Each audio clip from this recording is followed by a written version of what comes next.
Ontario பிராம்ப்டனில் உள்ள ஒரு வீட்டில் நடந்த கத்திக்குத்து சம்பவத்தில் 2 பெண்கள் படுகாயமடைந்தனர். குறித்த சம்பவம் கடந்த வியாழக்கிழமை இரவு சுமார் 11 மணியளவில் ஒரு குடியிருப்பு பகுதியில் நடந்துள்ளது.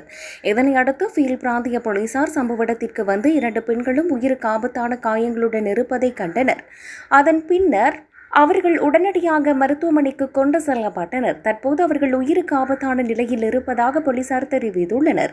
70 வயதுகளில் உள்ள ஒரு பெண்ணும் 50 வயதுகளில் உள்ள ஒரு பெண்ணுமே சம்பவத்தினால் பாதிக்கப்பட்டுள்ளனர். சந்தேக நபர்கள் 40 வயதுகளில் உள்ள ஆண் ஒருவர் அடங்குவதாகவும் அவர் குறித்த பெண்ணின் உறவினர் எனவும் போலீசார் தெரிவித்துள்ளனர். சந்தேக நபர் தாக்குதல் நடந்த இடத்துக்கு அருகிலேயே கைது செய்யப்பட்டுள்ளார்.